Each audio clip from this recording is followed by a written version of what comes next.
And we're in straight away. How you doing? Fantastic, mate. Fantastic. Fantastic. Well, how are you? So tonight I'm trialing the this fantastic shirt that you would have seen Yep. on Skippy Sensational Shirts, Classic Football Shirts Unboxing. Say that 10 times fast. It's not the comfiest I've ever worn, I won't lie. My first comment was going to be after we made the claim in our last video about the lack or distinct lack of passionate football shirts across the last few streams. Where's he gone? He was building up to something there. I could feel it. He was building up to something. Do we need... Oh, and he returns. He returns to join us. I was just saying how you were clearly building up to something there. So annoying. Where did I get to? Where did I drop out? To be honest, I don't know. The lack of international shirts, and then it went. Yeah, no, sorry. Yeah, so it was the lack of international shirts, and how one of the. Have I got again? Oh fuck! No, I got you though. I got you then. You actually I sent you for a hot dog then. That's absolutely class. I've actually been finessed for that. I can't even complain. I was spitting feathers for half a second. Oh my god, that's not getting uploaded to YouTube. That was enjoyable. Yeah, sorry. Wow. Oh, that was class. Fair play. To finish your point. Yeah, I was going to say, basically, love the shirt. It was one of the first things I clocked straight away. You're so happy with that. That is so good, yeah. But I was going to say, it's looking muscle fit, should we call it? It's looking tight fit, mate. Yeah, it's crusty as well. The material, obviously, it's the Team or Less goalkeeper strip. Yeah, no wonder Adorito Fernandez is looking so beefy in it. That's all I'll say. Yeah.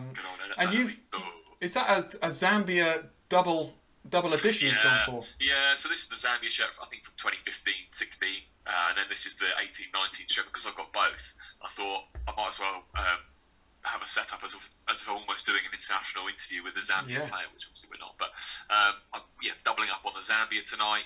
We've been lacking some passionate shirts. I thought I'd double dose it, so we're back. Also, shout out to that Barbados shirt you've got at the front there, which is looking saucy. I expect to see that in a few weeks. Yeah, it will be. It will be. It's a bad boy. Early shout for if you are joining me on Saturday morning to talk SAFF Championship. I'm fully expecting you to be in a Nepal shirt and me to be in an India shirt.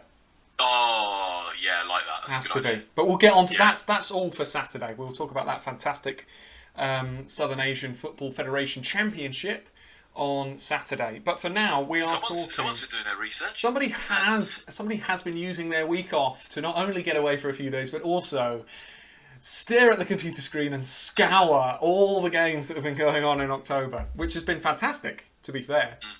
And that's what we're talking about today, October Internationals. And I, whilst away, bought myself a lovely DNQ book in the yellow of DNQ. So Nice. Okay. I bought two that match, so that when this one's full, I can continue. Is this for sort of stream prep or like any kind of things that you want to? This is my stream prep book. Yes, this is where I write my. Obviously, you can't see that, so it looks empty. This is where I knew that these lighting things would be an issue. These are my notes for today. So I have this notebook now where I scribble away on things to discuss. And of course, today is October Internationals. A little bit of a review of some of the top moments. Yeah, for sure. I'm looking at my screen here, and at times I feel like I'm a little bit. So if my Wi-Fi does drop out again, I know you've already spun me once. Please don't do that again, please. I won't. Yeah, don't, because I think it actually might again, and it's gonna boil my blood. But no, we did it kind of felt the best way to follow up our last kettle on, which was a few weeks ago now, which we actually looked ahead to some of the key fixtures, didn't we?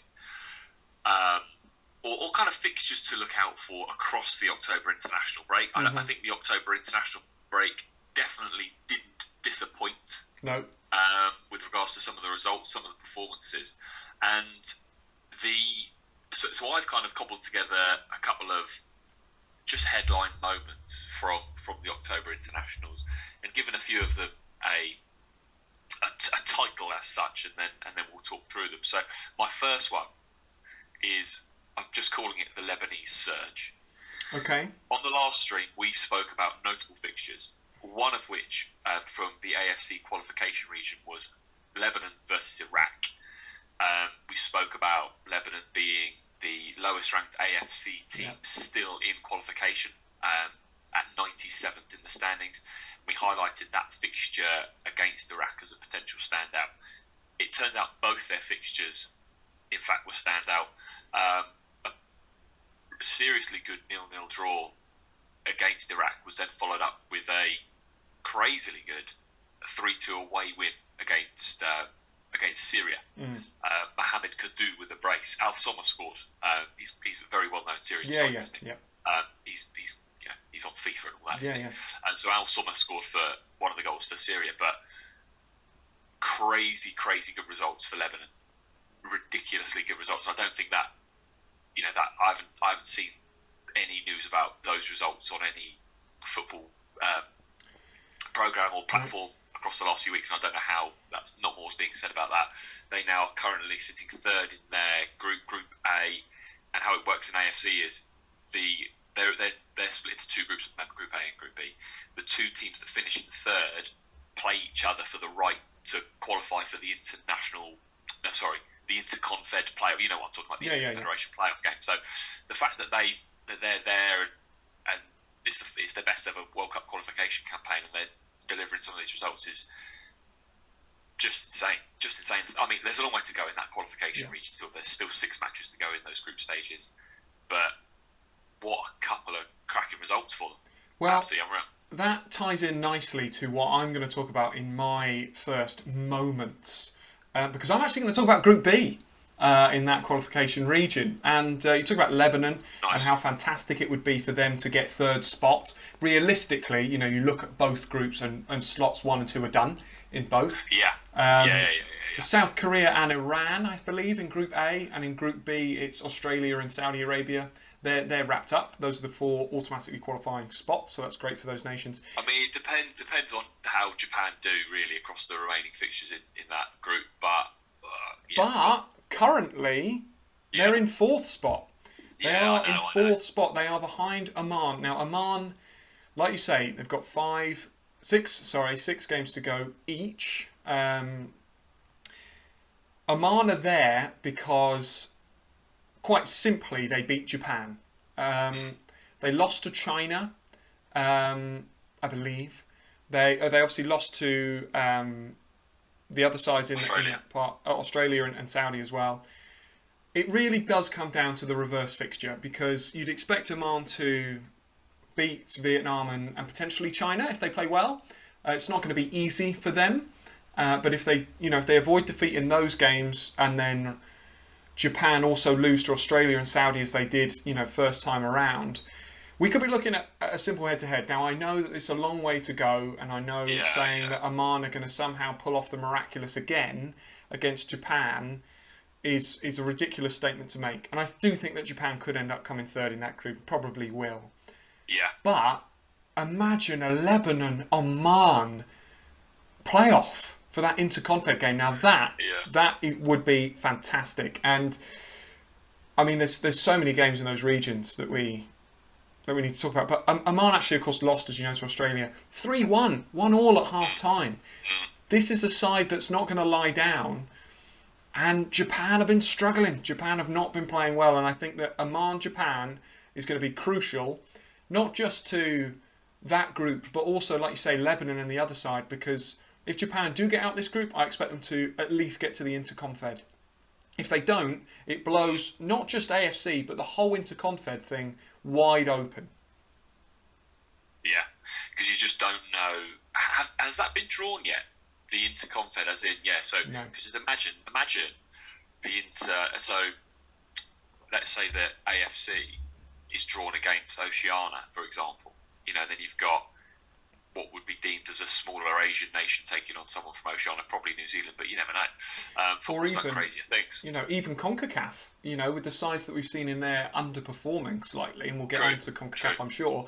There's no reason why across a couple of legs, Oman, who have already, I'm obviously speaking from an Oman point of view here, Oman, who have already shown that they can defend and snatch something against Japan.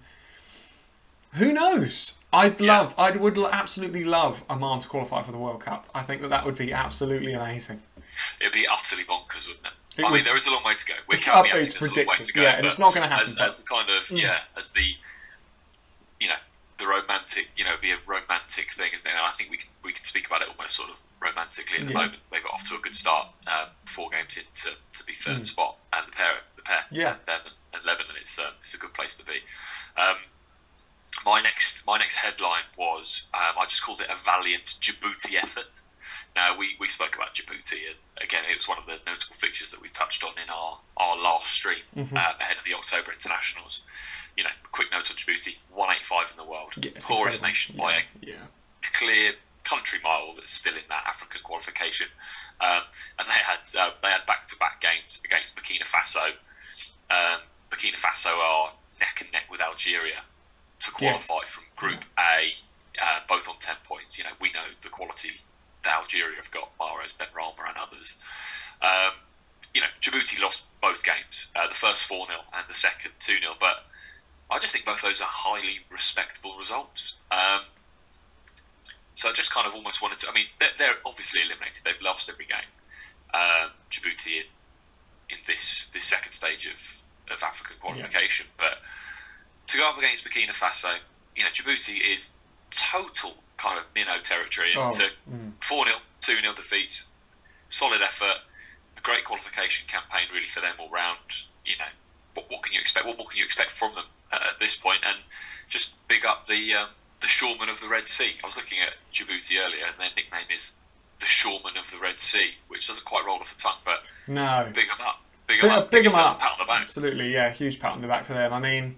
We can even talk about, I think they lost 8-0 to Algeria. Yeah, they did, yeah. And I know you look at it and go, oh my God, 8-0. But that, we are talking about the equivalent here of a side comfortably worse than San Marino playing, and Algeria, in my opinion, potentially the best side in Africa, full of top quality players. This is as far apart as you can get. An 8-0, whilst it's not good, it's certainly not bad. And fair play for them getting that far and just turning up week on week, because it's a great experience for them. But yeah, not ideal. We're going to stay in Africa. I'm leading by your example. Okay, nice. And I'm actually going to talk about Tanzania for a moment. Still in the fight, still in the mix. Still in the mix. That's the easiest group, you'd say, with Benin, Madagascar and Democratic Republic of Congo. Because in every other group, there's at least one team that's going to walk it. And only the top side goes through in this group. That then forms 10 teams that play each other, 5 go through to the World Cup. There's no chance that a minnow nation can ever qualify from Africa with the current setup. It's almost impossible. Well, it is. It is impossible. But Tanzania have got themselves a chance to progress to the next stage. And DR Congo, Madagascar and Benin would have looked at that. Excuse me a moment. Sorry, the Lenovo is causing chaos. Tanzania have put themselves in a really good spot in that group. A really, really good spot. They've got Democratic Republic of Congo and Madagascar left to play. They've played Benin both times, lost 1, won 1. So, net good result from that. I just think they could get through the group. The downside, depending on who they get, that's it. That's really it. And I'm actually going to skip ahead in this discussion to my third, which again is in Africa, which is to talk about Equatorial Guinea, who are another side somehow still in with a shout. Now, I don't think that they are going to get through that group, and the reason why is Tunisia, who are a far more established footballing nation. Equatorial Guinea was it their first African Cup of Nations they qualified for? Was it last year? something like that. First time that they got to the next stage, or something. Something Like that. They've got Pedro Obiang now, who fans of the Premier League and Serie A will know of. They're 3 points behind Tunisia. They still have Tunisia left to play. It will all come down to that head-to-head. It's highly likely that Tunisia win. But I think for Equatorial Guinea to be in it at this stage and actually be pushing for top spot in that group is huge strides for them. So, we're talking about 3 African sides here of total varying abilities in Djibouti, Tanzania and Equatorial Guinea. But 3 sides really at a very low level in world football, making strides towards a World Cup in what is the hardest qualification region, in my opinion. Yeah, for sure. Just a quick note as well on African qualifiers, just because whilst we're on the subject. Interestingly, in Group G, they've got a tough one because you almost kind of look through every group in Africa and it's like, well, they're going to go through, they're going to go through, they're going to go through. Algeria, Senegal, Morocco, Egypt, Nigeria. Yeah.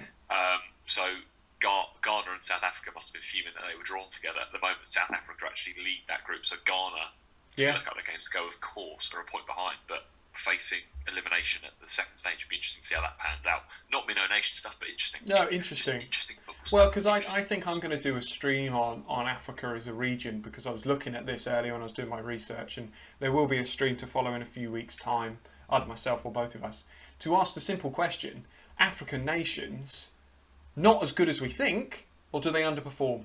And I think that's a question that I want to kind of dig into a little bit as you talk about some of the bigger nations there, but still, of course, even if they get to the World Cup, never really done it apart from on very, very few occasions.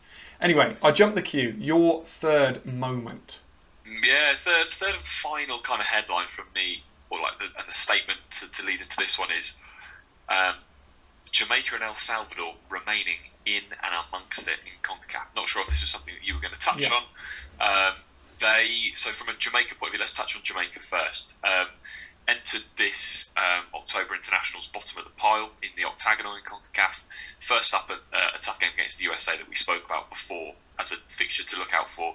USA weren't on the best run, and it was kind of a high pressure game. They won the game 2-0. So from a Jamaica point of view, 2-0 loss to start against USA. Then a decent little respectable draw against Canada, 0-0. Canada have been doing pretty well. And then to finish the October internationals with a cracking 2-0 away win against Honduras, who now sit bottom of that pile, Honduras. So they've moved on to 5 points, which is only 3 points off Panama in fourth. That fourth spot qualifies for the Intercontinental playoff, that sort of secret passageway into the World Cup, isn't it? So that fourth spot is I wouldn't say it's up for grabs. They are 3 points behind them, and every game's difficult for them in that group. But the fact that they're there and they've almost dragged themselves from the abyss to sort of be within touching distance to a certain extent. El Salvador, it was always going to be a tricky international period for them. They are also on 5 points, the same as Jamaica. They started off October internationals with a really, really good 1-0 win against Panama. Their 2 other games were 2 defeats, narrow defeats to Costa Rica, they lost 2-1. Another a narrow defeat to Mexico, they lost 2-0. You'd look at those on paper and it's like, they're probably going to lose both of those games. The fact that they beat Panama in that opener is so crucial. 5 points, again, 3 points off Panama, and there's still, how many games to play left in that octagonal? Quite a few. I think there's another 8 games to play. They've played 6, so there's another 6, 8, yeah, that's right. There's 14 games that they play, isn't there? So there's another 8 games. So there's still a lot of football. A lot of football to be played, but 6 games in, still within a fighting chance of being in and around that 4th spot. Which is really, really impressive. It's also worth noting that Panama have got off to a good start to the campaign. They're actually ranked 68th in the world, which is fairly low for that region. And they're in 4th spot ahead of the likes of Costa Rica. Canada at the moment are in 3rd in that group. So that could be an interesting one. Really, really interesting one. Well, my point, I've got 2 kind of points of discussion left. This first one, just supplementary to what you've said, actually, because I was looking at this, and I'm not so much thinking for this World Cup, I'm actually thinking for the next one. Hosted, as you know, in the USA, Mexico, Canada. As you know, teams that host the tournament automatically qualify. And I looked at the octagonal, and the top 3 spots are done, and it is those 3 nations. I know there's a lot of football left to play, I do know, but what on earth is going to happen in the next CONCACAF qualifiers? That jumped out at me, because if those 3 are done, you know, Mexico and the US, huge teams in that region, you know, Canada doing well as well. I mean, I know there's still the likes of, like, say, Costa Rica, Panama, Jamaica, good solid sides, but who knows what the next lot of qualifiers, what they're going to do for that. It's going to be really interesting. And the final point from me is actually a weird one, which is that there was hit me with it. There was an international friendly that took place, which I know is a strange thing to talk about. It was between Curacao and New Zealand. Love it. Yeah, which is... I didn't know that. I didn't see that. Yeah, an international friendly took place between Curacao and New Zealand, which I think is, firstly, exactly the type of international friendly that is going to flash up on the DNQ radar for me when I'm scrolling through. Obviously, partly because Curacao are out of the World Cup qualifiers, narrowly missed out on getting to the octagonal, and the Oceanic Qualifiers will start sometime next year, if at all. They're rumoured to be starting in March time in Qatar. And I think what interested me most about this is that New Zealand won 2-1. And you just, maybe with our obsession with CONCACAF, because it's such a region, and some of the teams in Curacao with all these Dutch players, the Dutch influence coming in, the Bakunas, players that we know from the Premier League. Yeah. Maybe we don't give New Zealand the credit that they deserve. You know, I'm looking at this, and I'm looking at the next World Cup qualifiers, and I'm thinking, come on, Papua New Guinea, come on, Vanuatu, come on, New Caledonia, you can do this, you can get ahead of New Zealand. And then New Zealand, in a lineup where both sides played really strong teams. That's going to be my next question. Yeah, full lineups. And, you know, Chris Wood scored the opening goal. And I think it was Rojas scored the second for New Zealand. And then a late consolation goal, 88th minute goal from Janga for Curacao. Maybe we don't give New Zealand the credit that they deserve. Did like Winston Reid play, and was it the kind of the household names, the household New Zealand names that were playing? Yeah, so I don't think that Reid played, but the likes of Kakache, Boxall, etc., playing, Ryan Thomas, players like that. You know, it's a good side. Ryan Thomas, it's a good side, it is. But it still struck me as, fair. And it's not staggering, it's not groundbreaking news, but it's just a reminder that Curacao, we talk about a nation on the up, they've got this Dutch influence, they've got Matey Boy is the manager, Patrick Kluivert, Josh Bertie was talking about what a side they are, you know, which they absolutely are.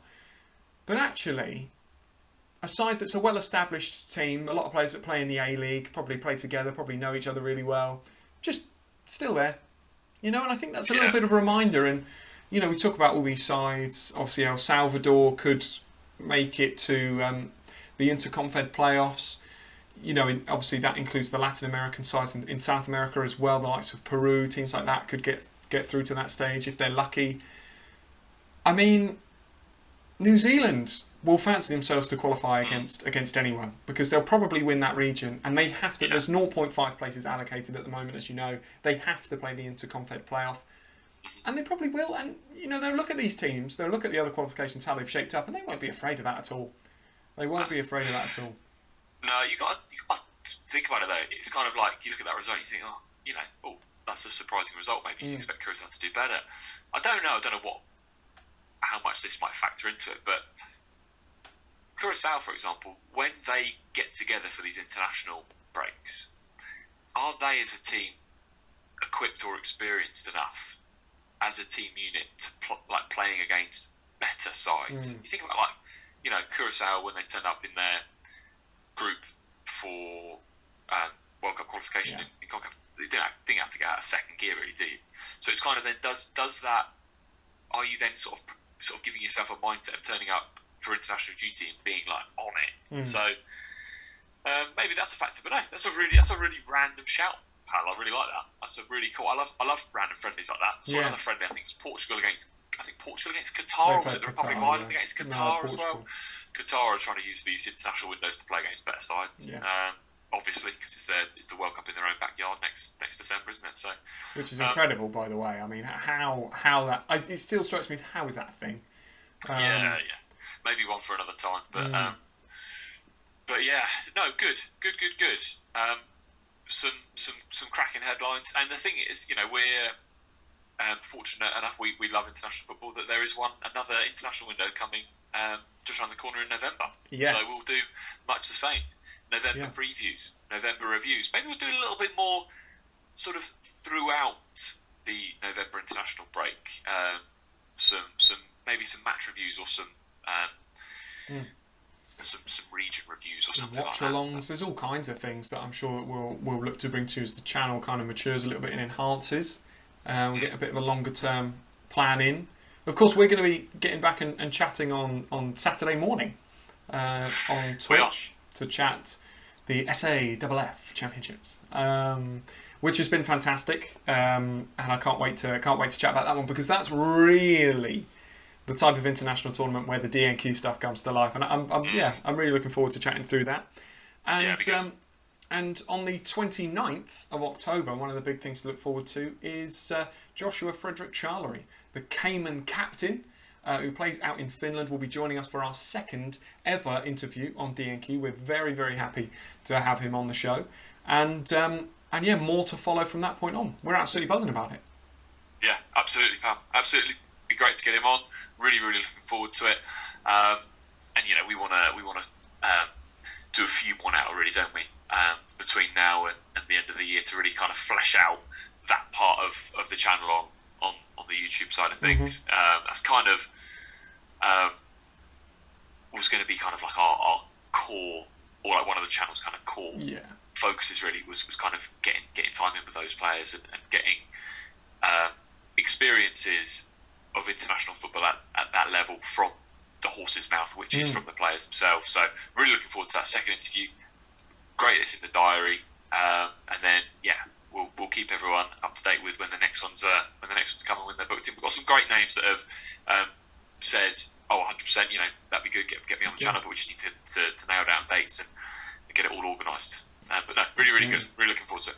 And because we always forget to say it, as I'm sure we're going to sign off in just a moment, don't forget to follow. Don't forget to follow on Instagram. It's all down here below. And don't forget to subscribe. Click the subscribe button, please. I'm begging you. Please press that button. And but that's sort of all for now. Any closing remarks, big man? Nothing at all. Really enjoyed the October internationals. Roll on November, and roll on Saturday when me and you will be back to talk about everything SAFF, highlighting those Asian minnow nations we know and love. Looking forward to that one, mate. And I will see you then. I will see you then, my friend. And that is all from us. We'll see you soon.